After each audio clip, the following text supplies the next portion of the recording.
tiens à remercier le Seigneur qui m'a protégé de Brazzaville jusqu'ici à Abidjan. Je remercie le pasteur Dianda qui m'a invité et je remercie les bien-aimés qui m'ont bien reçu et qui me permettent de me tenir devant vous ce matin pour partager la parole de Dieu avec vous. Je vous transmets les salutations des frères et sœurs de Brazzaville. Amen. Et que Dieu vous bénisse. Amen. Je suis content de vous voir. Amen. Et maintenant, je peux dire que je suis un témoin. Parce que mes yeux vous ont vu. J'irai dire aux frères et sœurs que j'ai été à Abidjan et que j'ai vu des frères et que j'ai vu des sœurs. Vraiment, mon cœur est dans la joie. Et j'ai quelque chose à vous dire, un message important. J'ai quelque chose à vous dire. Regardez-moi, regardez-moi. Est-ce que vous me regardez? J'ai quelque chose à vous dire. Est-ce que vous voulez le recevoir? C'est un secret. Mais je vais vous le dire. Ce matin, j'ai dit à chacun de vous, aux sœurs, aux frères, que je vous aime.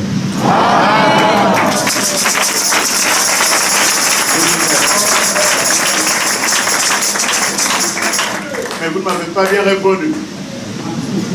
Mais moi, je vous aime.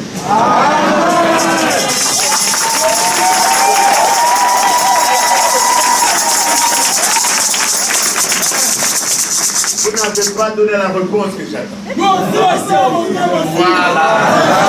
Moi, je vous aime. Ah, merci. Merci. Alors, saluez à celui qui est à côté de vous et dites-lui, je vous aime. Mon frère, je t'aime. Je t'aime. Ah. Merci. C'est comme ça, nous sommes dans la maison du Seigneur. Là, il y a la joie et l'atmosphère doit être bonne. Nous allons nous lever. On va lire la parole de Dieu et nous allons prier. Nous ouvrons nos Bibles dans Job. Au chapitre 19, le verset 25. Job 19, 25. Mais je sais que mon Rédempteur est vivant et qu'il se levera le dernier sur la terre. Ajoutons 1 Jean au chapitre 3. 1 Jean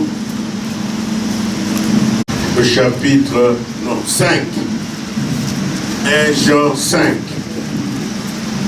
Et nous lisons le verset 18 jusqu'au verset 21. Nous savons que quiconque est né de Dieu ne pratique pas le péché. Mais celui qui est né de Dieu se garde lui-même, et le malin ne le touche pas. Nous savons que nous sommes de Dieu, et que le monde entier est sous la puissance du malin. Nous savons aussi que le Fils de Dieu est venu, et qu'il nous a donné l'intelligence pour connaître le véritable. Et nous sommes dans le véritable en son Fils Jésus-Christ. C'est lui qui est le Dieu véritable et la vie éternelle. Petits enfants, gardez-vous des idoles. Prions. Seigneur Dieu, notre Père Céleste, c'est en ton nom Le nom de Jésus-Christ, que mes pieds ont foulé cette salle, cette ville et ce pays. Et je suis venu au nom de Jésus-Christ pour apporter et prêcher ton message. Ouais, moi maintenant, après avoir lu ta parole, étends ta main, Seigneur, que ton ange soit présent et que tu nous conduises pour la gloire de ton nom. Car nous avons besoin de toi, au nom de Jésus-Christ, notre Sauveur et notre Seigneur. Amen. Asseyez-vous, frères. Lorsque je prêche, je donne toujours des sujets. Et je donne des sujets pour que les gens les retiennent. Qu'ils sortent avec le sujet. Parce que tout ce que je dis, je le dis autour du sujet. Et le sujet de ce matin, pour ceux qui prennent note, et je sais. Je sais. C'est le verbe savoir. À la première personne du singulier, je sais. En d'autres termes, j'ai un grand savoir, mais par la grâce de Dieu. Amen. Je ne suis pas un grand prédicateur, non. Je suis un petit homme, mais avec un grand Dieu. Amen. Et ce que Dieu m'a fait savoir, c'est ce que je suis venu partager avec vous. Amen. Ce matin, ne regardez pas à ma personne. J'ai vieilli, j'ai 58 ans maintenant, mais j'ai grandi dans le Seigneur. Et je connais beaucoup de choses. Et ce sont ces choses que je suis venu partager avec vous. Il se peut que je dise quelque chose que vous ne croyez pas. Ne vous fâchez pas. Ne vous fâchez pas. Faites comme quelqu'un qui mange un poulet. S'il rencontre un os, il met seulement l'os de côté et il va continuer à manger le poulet. Amen. Faites ça et vous serez contents. Amen. Amen. Pourquoi j'ai dit que je sais? C'est parce que je suis un témoin. Il n'y a qu'un témoin qui peut dire je sais.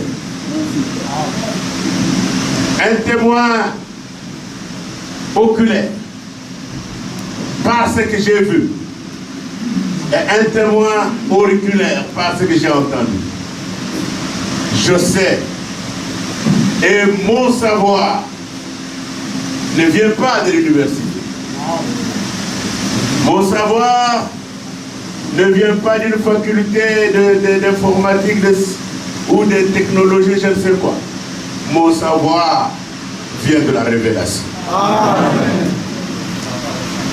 Amen. Amen. Mon savoir a un fondement. Et le fondement de mon savoir, c'est la révélation. Parce qu'il est écrit, quand il n'y a pas de révélation, le peuple est sans fin. Et c'est ce que je sais que je suis venu partager avec vous. Soyez disposés de le recevoir. Je ne dis pas que vous êtes des ignorants, non. Vous aussi, vous savez. Mais peut-être que je peux ajouter un plus à ce que vous savez. Comme ça, en sortant d'ici, vous sortez avec quelque chose. Et vous direz, bon, je m'appelle Jean-Dieu Litoukou. Mes frères m'appellent Yohanan Benel. À Brazzaville, on m'appelle Frère Benel. Et d'autres m'appellent Frère Yohanan. Alors, ça dépend de vous. Si vous m'appelez Jean-Dieu Litoukou, ça va. Mais si vous m'appelez frère Benet, ça va aussi. Choisissez ce que vous voulez prendre. Et mon nom est dit tout court. Je remercie les parents de me l'avoir donné, mais c'est le nom de mon père. Dans ma langue c'est le Tchoulouba, au centre de la RDC, le nom dit tout court. Vous voyez, lorsque Dieu a commencé la création, on écrit que Dieu sépara la lumière d'avec les ténèbres. Et il appela la lumière. En Tchoulouba, on dit, et il appela la lumière du tout court. Est-ce que vous comprenez? Alors, en français, ça veut dire le jour.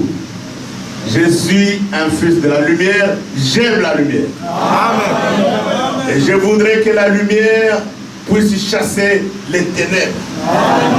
Est-ce que vous avez compris maintenant? Est-ce qu'on peut entrer dans la parole? Amen. Merci. Nous avons commencé par lire Job. Job n'était pas n'importe quel croyant. Job est une personne de la Bible, une personne importante, qui a eu à faire des expériences. Il a eu à rencontrer un Dieu grand et unique, un Dieu vivant. Il l'a connu. Ce Dieu l'a béni. Ce Dieu lui a donné une femme, des enfants et des biens. Mais lorsque les épreuves sont arrivées dans la vie de Job, Job va dire cette phrase-là, je sais. Pour conjuguer ce verbe, je sais, il faut avoir fait des expériences avec Dieu. Et quand on fait des expériences, on connaît, on est éprouvé et on peut partager les expériences avec les autres. Je voudrais que vous tous qui êtes ici, c'est mon souhait, c'est ma prière, que vous fassiez chacun de vous des expériences avec Dieu. Parce que le Dieu que je vous prêche est un Dieu vivant. Et ce Dieu, on l'expérimente. On ne vient pas pour le contempler. On ne vient pas pour dire on a écouté la parole. Non. Après avoir écouté une bonne parole, on doit expérimenter Dieu. On doit goûter Dieu. On doit sentir que Dieu est bon. On doit avoir quelque chose à raconter aux autres. L'expérience. C'est ce que Job dit, je sais. Il continue, je sais que mon Rédempteur est vivant. Il le savait. Je vous ai amené dans 1 Jean. Jean, l'apôtre, c'est aussi un témoin. Et lui, quand il écrit, il dit, nous savons. Il dit, nous savons. Frères et sœurs, il y a sur la terre ici des gens qui peuvent parler comme Job, qui peuvent parler comme Jean. Nous savons. Amen. Amen. Et ce matin, il y a devant vous quelqu'un qui sait. Qu'est-ce qu'il sait? Qu'il n'y a qu'un seul Dieu. Amen. Ça, vous le croyez? Amen. Il n'y a qu'un seul Dieu. Amen. Mais c'est Dieu, le mot Dieu signifie objet d'adoration. Avant d'être Dieu, il était dans l'éternité. Et dans l'éternité, il était une fontaine de la plénitude de l'Esprit. Et là, il n'était pas appelé Dieu, on l'appelait Elohim. Amen. Amen. Vous êtes d'accord? Et Elohim signifie c'est lui qui existe par lui-même. Il n'a pas été créé. Il n'a pas un commencement. Et il n'aura pas de fin. Et l'esprit de l'éternité était esprit et vie. Est-ce que vous comprenez? C'est lui, cet esprit-là, qu'on appelle la vie éternelle. C'est le Zoé. Et cet esprit, dans l'éternité, avait en lui des attributs.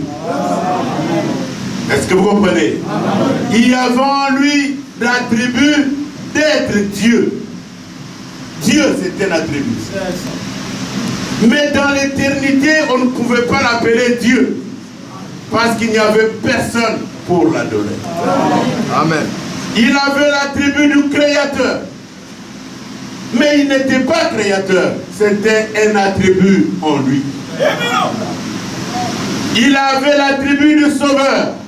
Mais il n'était pas sauveur. Parce que rien n'était encore perdu. Il avait l'attribut du médecin.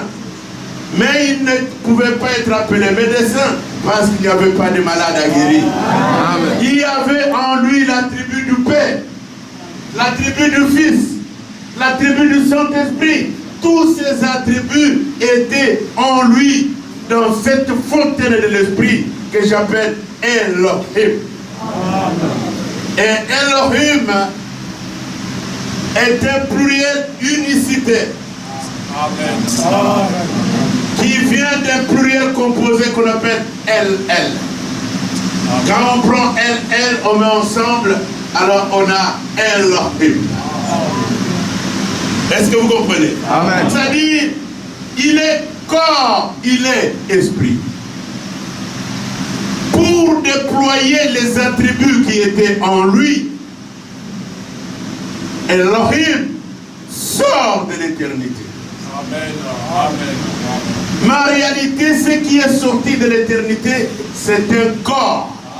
C'est la première chose à sortir. Amen. Et c'est ce corps-là qu'on appelle la parole. Amen. Ce n'était pas une voix. C'était un corps. Amen. Le tabac.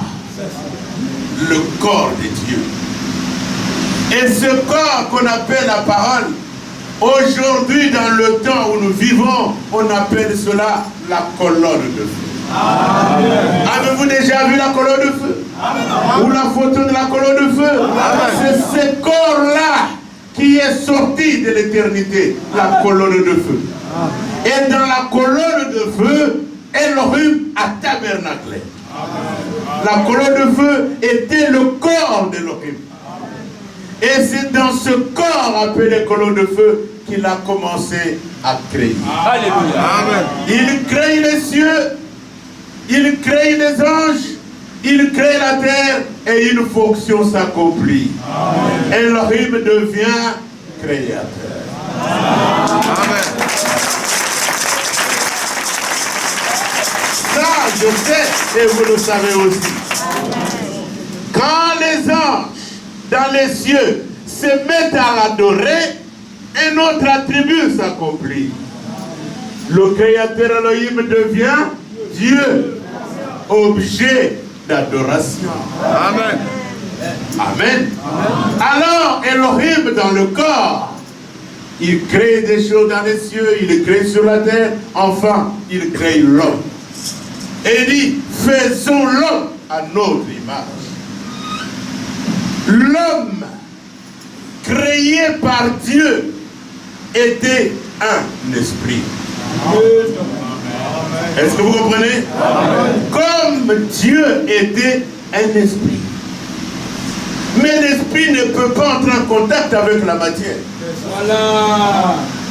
Il fallait que le corps prenne, ou l'homme dans le corps-esprit prenne un corps. Comme Elohim est esprit et corps, l'homme aussi, créé esprit, il devrait passer par la formation. La Bible parle de la création de l'homme. La Bible parle aussi de la formation de l'homme. Dieu créa l'homme à son image. Je suis dans Genèse 1. Dans Genèse, Dieu forma l'homme de la poussière de la terre. Est-ce que vous comprenez? Amen. Et pour former l'homme, il prend la poussière.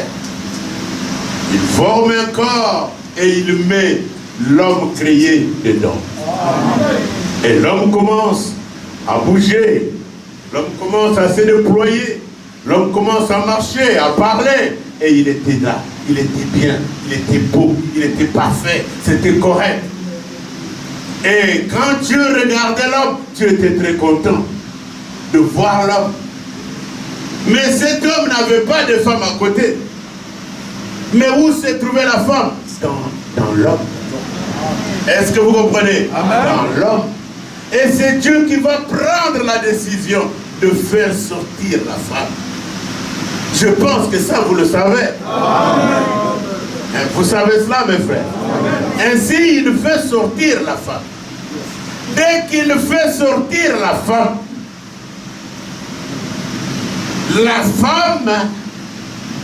elle amène des problèmes.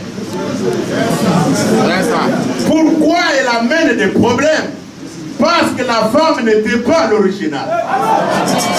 Amen. Amen.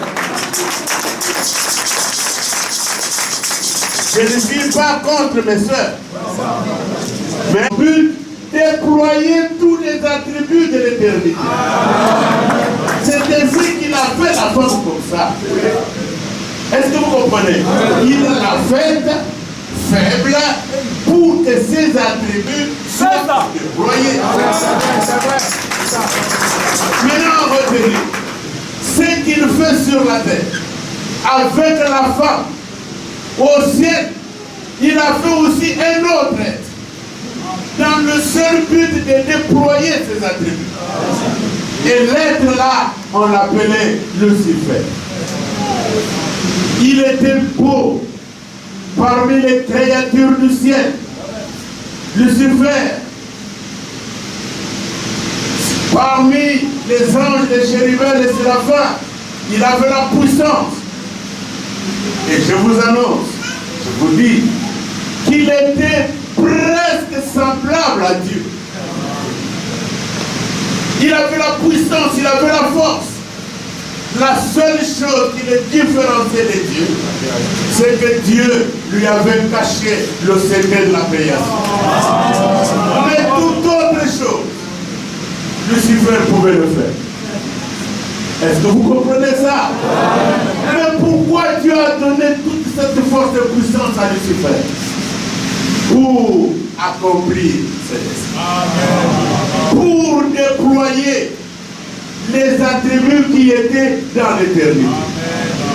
C'est ainsi que Lucifer au ciel a commencé un combat et a séduit une grande partie du ciel. Et Dieu l'a chassé du ciel. Et Dieu, comme il l'a chassé, cet homme qui était un être merveilleux du ciel est devenu Satan. Dieu n'a pas créé Satan. Dieu n'a pas créé le diable. Lui, il a créé Lucifer. Mais Lucifer est devenu Satan. Est-ce que vous comprenez? Alors, voyant qu'il a gagné une grande partie du ciel, et regardant sur la terre, voyant qu'il y avait là un homme et sa femme, un homme qui était un Dieu sur la terre, un homme qui vivait bien, qui avait autorité sur toute la terre. Parce qu'Adam avait la capacité, la force, le pouvoir d'appeler les animaux, de changer les cours des eaux, de déplacer des montagnes. Il avait ce pouvoir. Il pouvait regarder une rivière et dire, toi, tu ne vas plus passer par ici, elle passe par l'autre côté. Et la rivière oublie. S'il rencontre un arbre en votre vie, il déplace-toi et l'arbre se déplace.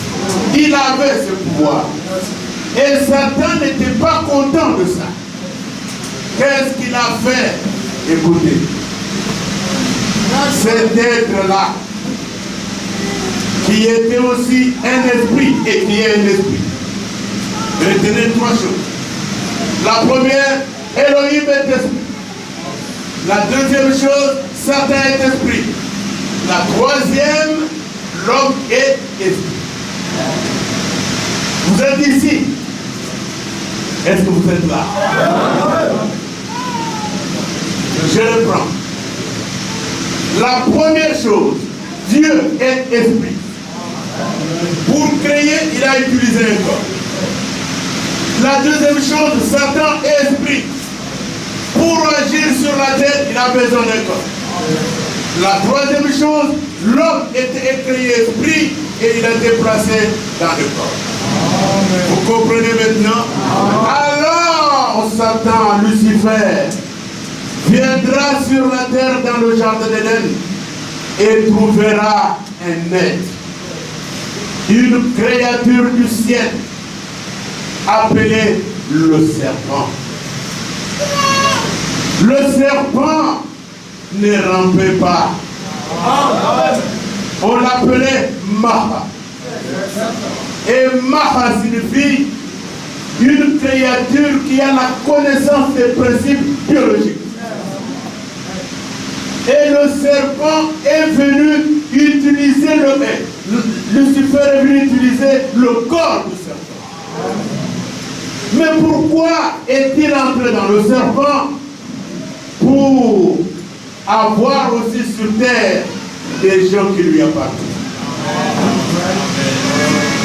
Ainsi, il est entré dans le serpent et il s'est dirigé directement vers Ève, la femme. Et quand il est arrivé auprès de la femme, la Bible dit qu'ils ont parlé d'un fruit qui était défendu. Je vais vous dire ce que je sais. Ne vous fâchez pas, mais c'est ce que je sais. Disons ça dans la Bible. Prenez Genèse.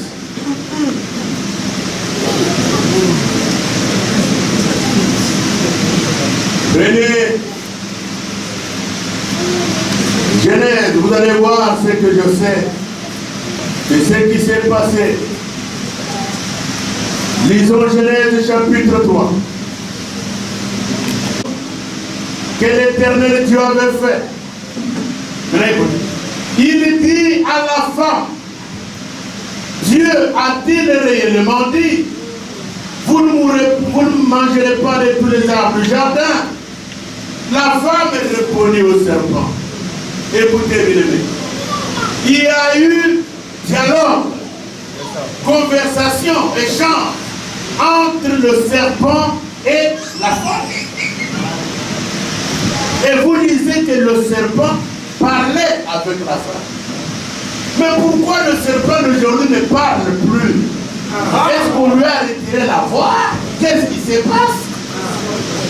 Mais là, dans la Bible, le serpent parlait. Et il parlait du fruit à manger. Quand nous écoutons les mots, les religieux, ils nous disent que ce fruit était une pomme. D'autres disent que c'était le mangoustan. Mais la révélation que j'ai reçue, celle que je partage avec vous, est différente de tout ce que les gens savent. En réalité, le fruit dont il est question ici est un acte. Que ceux qui sont venus pour la première fois supportent ça. Mais c'est la vérité de la vie. Si vous ne comprenez pas ceci, alors le reste sera difficile à comprendre. Il y a eu un acte, une relation. Comme vous le savez, le verbe manger signifie faire entrer. Elle a pris un fruit, elle a mangé. Voilà. Quelque chose s'est passé. Voilà. En réalité, le serpent est le premier mari d'Ève. C'est le serpent qui a déviergé Ève.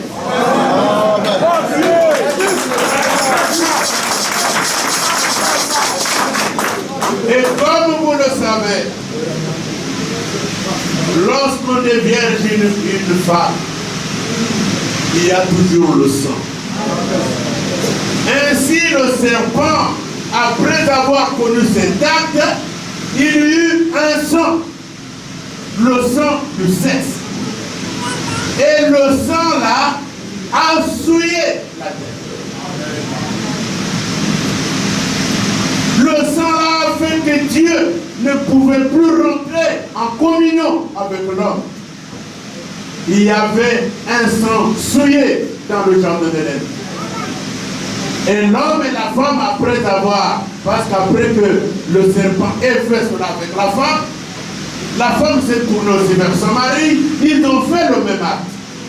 Et dès qu'ils ont fait, la Bible dit, ils découvrirent qu'ils étaient nus. Est-ce qu'on peut lire ça dans la Bible? Alors lisons. Lisons d'abord le verset 4. Alors le serpent dit à la femme, vous ne mourrez point. Mais Dieu sait que les jours où vous mangerez, où vous en mangerez, vos yeux s'ouvriront. Et que vous serez comme Dieu, connaissant le bien et le mal. Vous serez comme Dieu. Vous connaîtrez le bien et le mal. La femme vit que l'arbre était bon à manger. Comme j'aime voir cet arbre à Abidjan. L'arbre était bon à manger, agréable à la vue, et qu'il était précieux pour ouvrir l'intelligence. Elle prit de son fruit en mangeant. Écoutez, elle en donna aussi à son mari qui était auprès d'elle et il a mangé. Après avoir mangé le fruit, la Bible dit, les yeux de l'un et de l'autre s'ouvrirent et ils connurent qu'ils étaient nus. Quel est le fruit? Quand vous le mangez, les yeux s'ouvrent. Un fruit qui ouvre les yeux. Et puis vous mangez les habitants. Et vous voyez maintenant la nudité.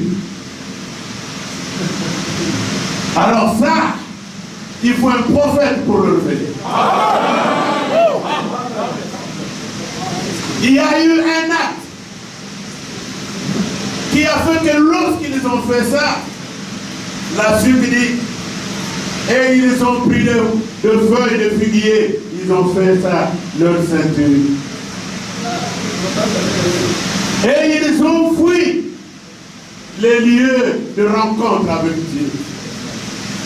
Ils sont allés se cacher derrière les feuilles. Maintenant, vers le soir. Et c'est Dieu que j'annonce. Et c'est Dieu qui aime faire beaucoup de choses le soir. Amen. Parce que le soir, c'est l'heure de la communion. Tous ceux qui étaient sortis le matin, le soir, ils retournent à la maison. Alors, le soir, Dieu vient, comme d'habitude, pour avoir la communion avec l'homme et la femme. Mais il arrive dans l'assemblée du jardin d'Éden, il n'y avait pas l'homme, il n'y avait pas de femme. Pas de pasteur et pas d'église. Au temps du soir. L'assemblée était vide. Il dit, qu'est-ce qui se passe? Regardez, il n'a pas appelé la femme. Non. Il n'a pas appelé la femme, il n'avait pas affaire avec elle. Dieu va appeler l'homme, le pasteur, le responsable de l'assemblée. Et il va demander, homme, où es-tu, homme? Et l'homme répond. Il répond à Dieu. Lisons ça. Lisons. Au verset 9. Mais l'Éternel Dieu appela l'homme et lui dit, où es-tu? Et il répondit, j'ai entendu ta voix dans le jardin. Et j'ai eu peur parce que je suis nu et je me suis caché. Ça, il ne pouvait pas le dire avant l'acte. Comme l'acte a eu lieu, il a désobéi à Dieu. Il a montré son incrédulité. Il a fui la présence. Maintenant, il dit à Dieu, j'ai entendu ta voix. Et il ajoute, j'ai eu peur. Quand on est en communion avec Dieu, on n'a pas peur. Parce que Dieu est plus grand que tous. Mais ici, après avoir désobéi, il eut peur. Et il ajoute, et je suis allé me cacher. Qui peut se cacher loin de la face de Dieu? Qui peut faire que Dieu ne le voie pas? Le Dieu créateur des cieux et de la terre, qui peut se cacher devant lui? Il sait voir une fourmi noire dans la nuit noire, sur un rocher noir. Dieu voit. Et ce matin, comme vous êtes tous venus ici, chacun de vous est connu de ces dieux-là. Moi, je ne vous connais pas, mais lui vous connaît. Il connaît comment votre père et votre mère vous ont eu. Il vous a vu dans le sein de votre mère. Il vous a vu grandir. Jusqu'aujourd'hui, il le sait. Il connaît même les pensées qui sont en vous ce matin. Rien n'est caché aux yeux de Dieu. Donnez-moi un amen à ça. C'est la vérité. Alors Dieu va faire le premier tribunal sur la terre. La première chose que Dieu fait, Dieu prend un agneau innocent comme substitut. Il le tue. Pourquoi? Pour que par le sang de l'innocent, on puisse couvrir le sang du sexe. Le sang souillé empêchait l'homme de s'approcher de Dieu. Pour que l'homme s'approche, il faut enlever ce sang. Tant que Dieu verra le sang du sexe, il ne s'approchera pas de l'homme. Vous êtes ici. Est-ce que vous êtes là? Écoutez encore. Tant que le sang du sexe sera là entre Adam et Dieu, l'homme ne peut pas venir. Et Dieu ne peut pas traiter de communion avec nous. Il faut que le sang soit ôté. Alors il prend le sang de l'agneau, il coupe l'agneau et le sang est versé. Le sang de l'agneau n'a fait que couvrir le sang du sexe. Alors Dieu parle à l'homme. Il prend la peau de l'animal là, il leur donne comme vêtement et puis il les chasse. Tu es poussière, tu retournes dans la poussière. Allez-vous-en. Et il les chasse du jardin de Dieu. Il prend des chérubins, il les place à l'entrée du jardin. Et que l'homme ne revienne plus. C'est terminé, qu'il s'en aille. C'est le début des difficultés. C'est le début des souffrances. Vous vous réveillez, vous avez des douleurs. Vous vous réveillez, vous avez des difficultés, des soucis, des inquiétudes, des problèmes difficiles. Les débuts, c'est ça. Un sang impur a été versé et cela a fait que nous soyons comme nous sommes aujourd'hui.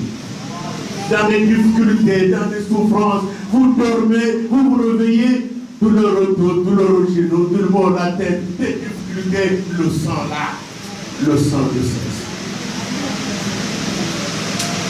Aujourd'hui, regardez, on ne se ressemble pas. Aujourd'hui, moi je suis congolais, vous êtes ivoirien. Vous parlez votre langue, moi je parle la mienne. Aujourd'hui, on se marie et d'autres ne se marient pas. Les uns ont des enfants, d'autres n'en ont pas. Les uns travaillent, d'autres ne travaillent pas. Pendant que nous parlons ici, il y a des gens dans des hôpitaux. Pendant que nous parlons là, il y a des gens qui meurent. Est-ce que vous comprenez? Au commencement, ce n'était pas ici. Parce que ce n'était pas l'original. Oh, bien-aimés, vous êtes venus ce matin peut-être fatigués, mais Dieu va vous donner une solution. Vous êtes venus peut-être malades, laissez-moi vous dire, votre maladie là vient du fait qu'un sang impur a été versé sur la terre. La difficulté, les problèmes, des cas sans solution, des cas impossibles, tout ce que nous avons sur la terre vient du jardin d'Éden. Et lorsque Dieu va choisir un peuple pour représenter seulement ce qu'il allait faire, le peuple d'Israël, Dieu va leur prescrire une chose. Si vous voulez m'adorer, amenez-moi du sang. Est-ce que vous comprenez? Si vous voulez adorer Dieu, si vous voulez être en communion avec Dieu, Dieu exige du sang. Ce matin, si je suis là, c'est parce que j'ai du sang. Vous ne pouvez pas entrer dans la présence de Dieu sans sang. Il faut un sang. Prenez d'abord Genèse 4, vous allez lire avec moi. Genèse 4. Les deux premiers adorateurs, regardez. Écoutez. Genèse 4, à partir du premier verset. Adam connut Ève, sa femme. Elle conçut et enfanta Caïn.